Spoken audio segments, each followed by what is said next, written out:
सातव्या मुलीची सातवी मुलगी या मालिकेच्या आजच्या भागात आपण पाहणार आहोत. शेखर चिडूनच अद्वैतला विचारत असतो की तुला त्या रुपालीजवळ जाण्याची काय गरज होती. आणि त्यावर अद्वैत सांगतो की ती काहीही बोलत होती ते मला सहन झालं नाही. आणि त्यावर इंद्राणी त्याला समजावत म्हणते, पण अद्वैत आपल्याला ही गोष्ट विसरून चालणार नाही की तिच्यापासून अजूनही तुझ्या जीवाला धोका आहे. त्यावर अद्वैत म्हणतो, पण मग आता आपण काय करायचं. आणि त्यावर तेजस म्हणतो की आता आपल्याकडे दुसरा कोणताही मार्ग नाही आहे, मी सरळ जाऊन तिला मारून टाकतो. आणि ते ऐकून सगळ्यांनाच धक्का बसतो. नेत्रा तेजसला समजवण्याचा प्रयत्न करत म्हणते की भाऊजी हे काय बोलताय तुम्ही असं काही करणार नाहीये. मात्र तेजस खूप रागात असतो, तो कोणाचं काही ऐकूनच घेत नाही. मात्र तरीही इंद्राणी, शेखर, अद्वैत त्याला समजवण्याचा प्रयत्न करत त्याला शांत करत असतात. मात्र तेजस म्हणत असतो की माझं जे व्हायचं आहे ते होईल, पण आता मी गप्प बसणार नाही. घरातील सर्वजण मृत्यूच्या भीतीने जगत आहे, अजून किती दिवस हे सगळं चालणार आहे. आणि त्यावर नेत्रा म्हणते की भाऊजी तुमच्या मनात काय सुरू आहे ते कळतंय मला, पण देवी आई लवकरच सगळं ठीक करेल. अद्वैतसुद्धा तेजसला समजावतो की तू स्वतःचा नाही पण एकदा फाल्गुनीचा विचार कर, जर तुला काही झालं तर तिचं काय होईल. आणि फाल्गुनीचं नाव काढल्यावर तेजस थोडा शांत होतो. शेखरही त्याला सांगत असतो की आत्ता आपल्याला संयम ठेवणं गरजेचं आहे. आणि मग त्यानंतर अद्वैत सगळ्यांना सांगतो की मागाशी माझ्यासोबत जे काही घडलं त्यावरून एक गोष्ट तर सिद्ध झाली आहे की त्या विरोचकाची शक्ती दिवसेंदिवस वाढत चालली आहे. आणि त्यावर नेत्रा म्हणते, हो साहेब, पण आता फक्त थोड्याच दिवसांचा प्रश्न आहे. देवी आई लवकरच विरोचकाचा अंत करेल. आणि मग त्यानंतर वावशीवरून नेत्राचे आबा आणि आई येतात. त्या दोघांना बघून नेत्रा आणि अद्वैतला खूप आनंद होतो. नेत्रा त्या दोघांसाठी पाणी घेऊन येते आणि मग चहा आणण्यासाठी ती आतमध्ये जाणार. इतक्यात तिचं लक्ष आईकडे जातं. नेत्राला बघून मंगला खूप रडत असते, त्यामुळे नेत्रा तिच्याजवळ जात काय झालं हे विचारते. तर आई रडतच तिला विचारत असते की कशी आहेस बाळा तू, तुला काही त्रास तर होत नाहीये ना. आणि त्यावर नेत्रा तिला सांगते की आई मी ठीक आहे. आणि मग त्यानंतर ती आणि आबा अद्वैतची देखील चौकशी करतात. त्यावर अद्वैतही ठीक असल्याचं सांगतो. आणि मग आई नेत्राला म्हणते की आम्हाला आजींविषयी कळलं, जे काही घडलं ते खरंच खूप वाईट झालं. आणि मग नेत्रा त्यांना विचारते की तिकडे सगळं काही ठीक आहे ना, म्हणजे तुम्ही अचानक इथे आलात म्हणून विचारलं. तर अद्वैतही आबांना म्हणत असतो की जर आधी कळवलं असतं तर मी तुम्हाला आणायला गाडी पाठवली असती. मात्र आबा म्हणतात की आमचं अचानक इकडे यायचं ठरलं, त्यामुळे आधी कळवता आलं नाही. परंतु नेत्राची आई अद्वैत आणि नेत्राला सांगते की आमचं इकडे येणं अचानक नाहीये. आणि ते ऐकून त्या दोघांनाही धक्का बसतो. ते आबांना विचारत असतात की नक्की काय झालं आहे, पण आबा काही सांगत नाही. उलट ते मंगलाला म्हणतात की चल आता आपण नेत्राला भेटलो ना, आता पुन्हा जाण्यासाठी निघू. मात्र नेत्रा त्यांना थांबवत विचारते की आबा नक्की काय झालंय. मात्र आबा तिला काही सांगत नाही. त्यामुळे मग नेत्रा मंगलाला विचारते आणि मग मंगला काही सांगणार इतक्यात आबा तिच्याकडे बघतात आणि तिला गप्प बसायला सांगतात. त्यामुळे मग नेत्रा आबांना तिची शपथ देत म्हणते की जे काही घडलं आहे ते प्लीज मला सांगा. आणि मग आबा तिला सांगतात की तुझ्या नागाचं वर्णन मला सांगितलं होतं ना, तो नाग गेल्या कित्येक दिवसांपासून मला स्वप्नात दिसत आहे. आणि ते ऐकून नेत्रा आणि अद्वैतच्या पायाखालची जमीनच सरकते. तर आबा सांगत असतात की तो नाग मला का दिसतोय खरंच माहिती नाही, पण तू ज्या नागाचं वर्णन केलं होतं ना, तोच तो नाग आहे. आणि मग ते ऐकून नेत्रा आणि अद्वैत घाबरूनच एकमेकांकडे बघतात. आणि त्याच वेळी अस्तिका त्या ठिकाणी येते.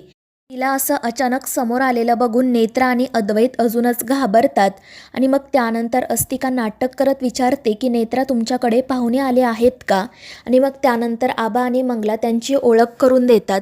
त्यामुळे अस्तिका म्हणते की तुम्ही कुठे राहता. त्यावर नेत्राच सांगते की वावशीमध्ये, खोपोलीजवळ आहे वावशी. आणि मग अस्तिका अजून काही विचारणार त्याआधीच नेत्रा आबांना आणि मंगलाला सांगते की तुम्ही दमला असाल ना, वरती जाऊन आराम करा. आणि मग त्यानंतर ती त्या दोघांना तिच्या खोलीत पाठवते.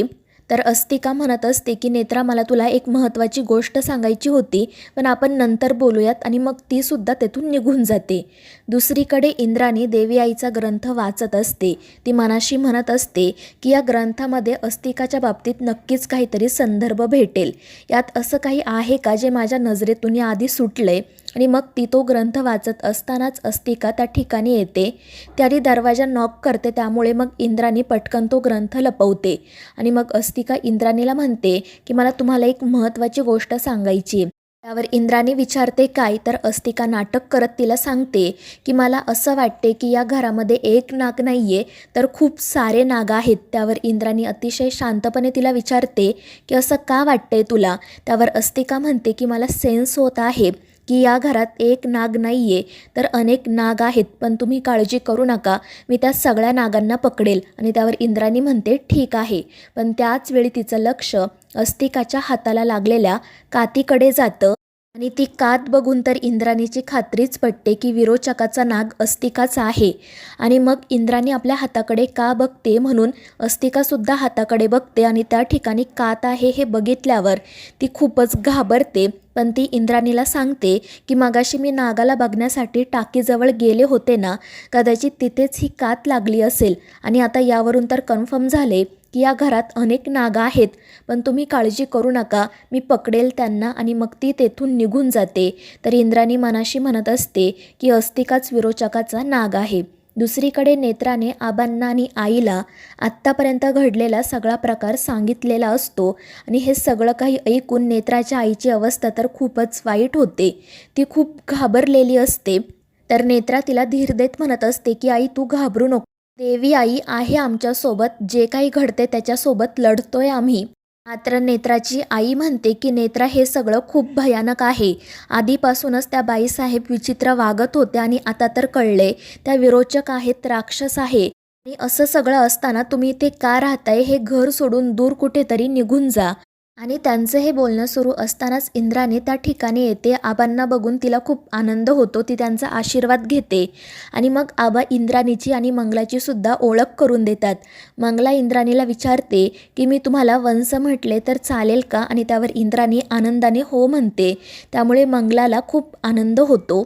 त्यानंतर इंद्राणी नेत्राला म्हणते की मला तुझ्याशी महत्त्वाचं बोलायचं आहे, थोडा वेळ बाहेर ये. पण नेत्रा तिला सांगते की मी आबांना आणि आईला सगळं काही सांगितलंय, आपण इथे सुद्धा बोलू शकतो. आणि मग इंद्राणी सगळ्यांना सांगते की आत्ता मी अस्तिकासोबत बोलत असताना एक विचित्र गोष्ट बघितली. त्यावर अद्वैत विचारतो काय, तर इंद्राणी सगळ्यांना सांगते की तिच्या हाताला कात लागली होती. आणि ते ऐकून तर सगळ्यांनाच धक्का बसतो. मंगला तर खूपच घाबरते. तर इंद्राणी म्हणते की यावरून तर माझी खात्रीच पटली आहे की तो विरोचकाचा नाग अस्तिकाचा आहे. आणि ते ऐकून मंगला मोठमोठ्याने रडायला सुरुवात करते. ती नेत्राला म्हणत असते की तुला का कळत नाहीये इथे राहणं किती धोक्याचं आहे ते. त्यावर आबा, अद्वैत, इंद्राणी तिला समजवण्याचा खूप प्रयत्न करतात की नेत्रावर देवी आईने सोपवलेली मोठी जबाबदारी आहे. पण मंगला काही ऐकत नसते. उलट ती म्हणत असते की तुमच्या देवी आईने माझ्या नेत्राला दिलं तरी काय, देवी आईमुळे तिला फक्त गावकऱ्यांचा शाप अपमानच मिळाला आहे. त्यावर नेत्रा तिला शांत करण्याचा, समजवण्याचा खूप प्रयत्न करते. पण मंगला खूपच घाबरलेली असते.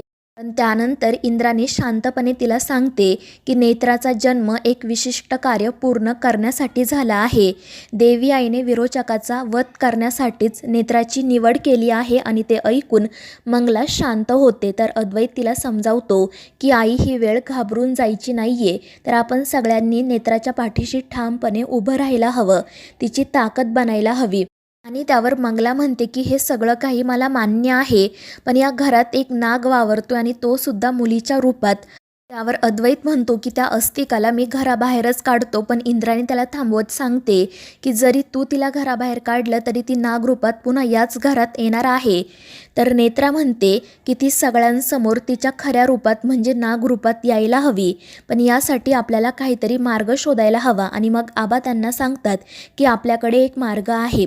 तर मित्रांनो, या मालिकेच्या पुढील भागांमध्ये आपण पाहणार आहोत नेत्रा गरुड देवाची मूर्ती घेऊन येते आणि तिने घरातील सगळ्यांनाच गरुड देवाची आरतीसुद्धा पाठ करायला सांगितलेली असते. आणि मग त्यानंतर जेव्हा ते आरती म्हणायला सुरुवात करतात त्याचा अस्तिकाला गरुडाचा आवाज येऊ लागतो आणि तिला खूप त्रास होत असतो. तर मित्रांनो, या मालिकेच्या पुढील भागांच्या अपडेट्ससाठी आपल्या चॅनेलला सबस्क्राईब करा.